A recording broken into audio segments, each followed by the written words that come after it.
Today I'm going to walk you through a 5-step daily practice that you can use in the morning to help you kind of get ready for the day and start off in a really calm and positive way. Or you can use it anytime throughout the day when you need just a reset, or you need to kind of manage anxiety or emotions, or you're feeling really down and not great about things. You can use this at any time, and it basically will just put you in a better frame of mind, help you get a lot more grounded and calm, and just help you get through this crazy time in a much more positive way.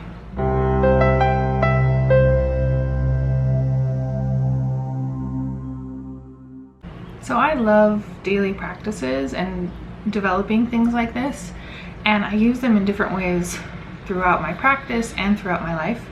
So when I was probably in my most crazy time period as far as work and productivity, I was using this probably to the most full amount that I've ever used it. And I was waking up around 3:30, doing my practice. I was doing like 6 steps at that point, and then I was going to the gym and then going to work by 6, maybe a little earlier, working all day and then working after on my own practice.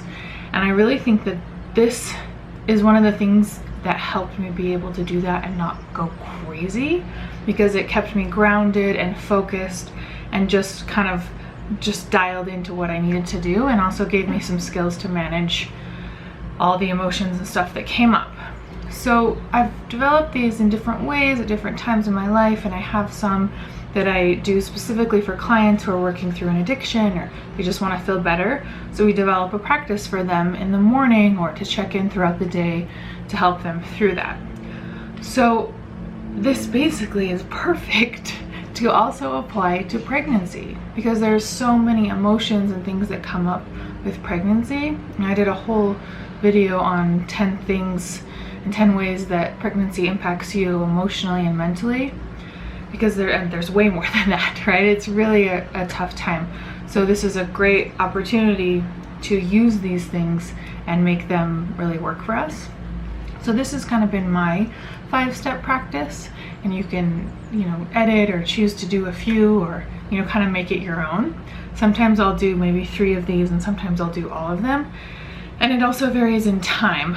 So if I have a lot of time in the morning, then I may take more time to do these. And if I don't have a lot of time, then I'll kind of just do it a little bit more quickly. And because my schedule is flexible, I can do it in the morning and take my time. But if you can't, then, do it at lunch, or do it after work, or, when your day is ending, or anytime you can. So the first step that I think is really helpful is some sort of meditation or breath work or silence.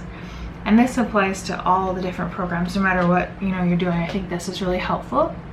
And we just want to edit it to you and what you're doing now. So sometimes I use an app or a guided meditation. Like I've done some meditations on Expectful, which is specifically for pregnancy, meditations for pregnancy. I do guided meditations on YouTube. I also practice Vipassana, so sometimes I'll just do that practice, but I kind of mix all of these together depending on what I need. And this is also a great time to practice your breath work if you're going to be using that, especially in labor and through the birth process.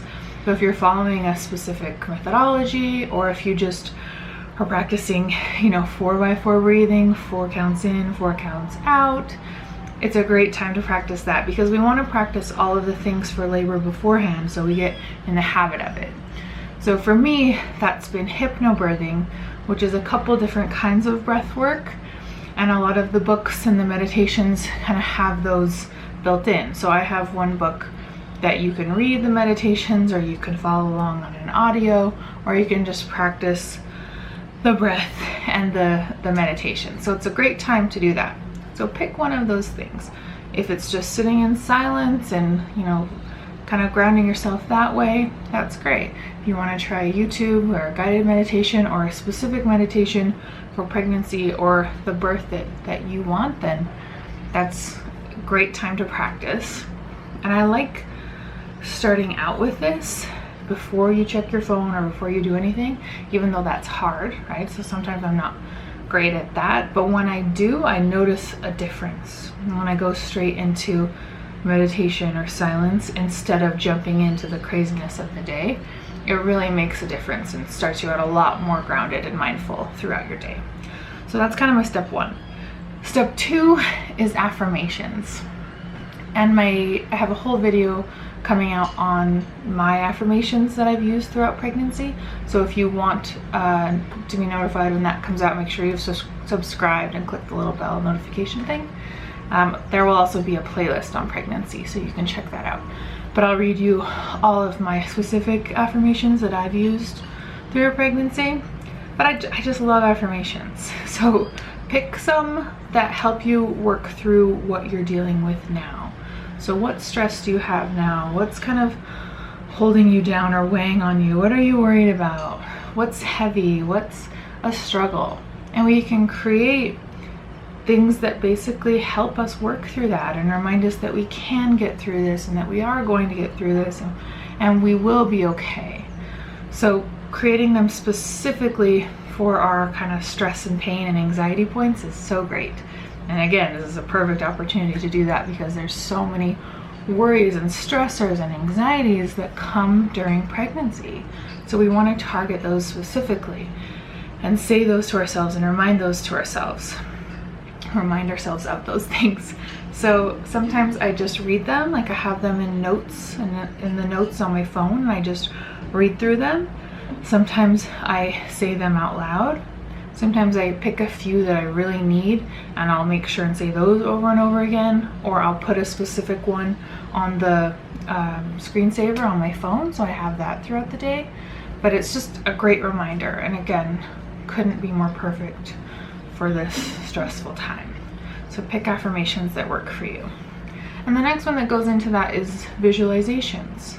So again, this can look differently, but I will either choose visualizing what my day looks like and that going really smoothly and me getting everything I want to do done and feeling good and feeling energized, which we know can go up and down right now. But I'll either visualize that, or I'll visualize the rest of my pregnancy going really well and going positively and going how I want it to go. Or you can also visualize the birth and labor process going really well.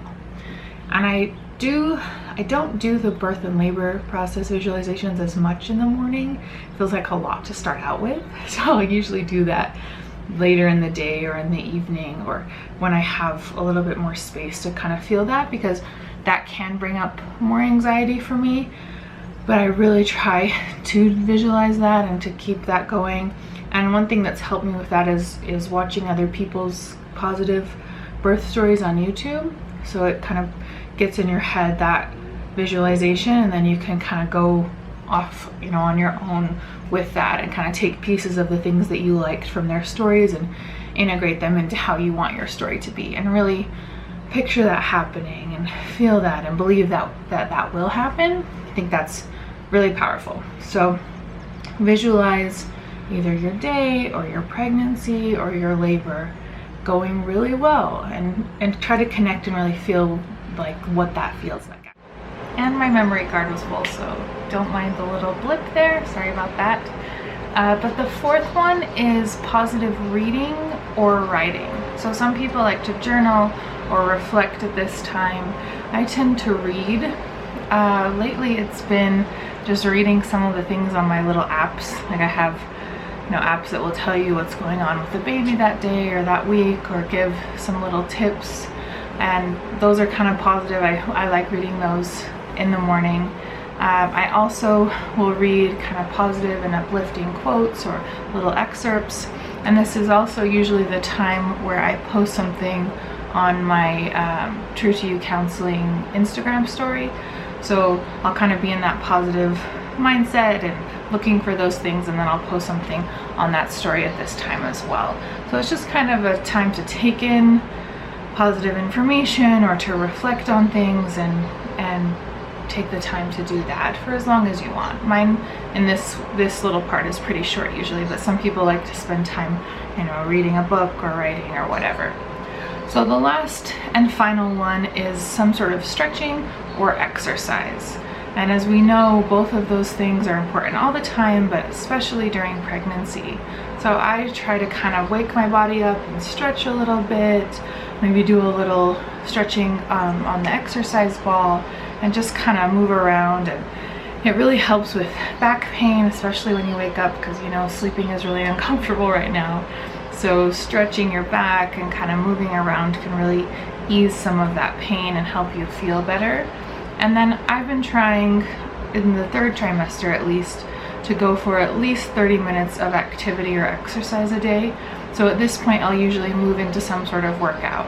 If I feel really good, that will be, you know, lifting weights or closer to what I normally do, well, but on a much lighter scale. But if I'm not feeling good, it may be just a walk or a little bit of aerobic exercise or really light yoga or just continued stretching. So just basically getting your body moving. So the idea of this routine is to wake up and to ground your body and your mind and get you centered and get you feeling really good. So make it your own and try it out. Make a little list of the steps and the things that you want to do in each of them and to try in each of them, and then just do it and try it. And this isn't something that's going to look perfect every day. If we set that expectation, then it's going to be setting ourselves up for failure, because it's not perfect. And some days you're going to feel really bad and you're going to be busy and it's not going to work, but that's okay. We don't have to do it every day. It's supposed to be a support for you. So use it as a support, use it as something to turn to when you need it, or as a part of your kind of daily life and daily practice. And if you guys need anything or you have any questions, comment below or reach out to me on my website.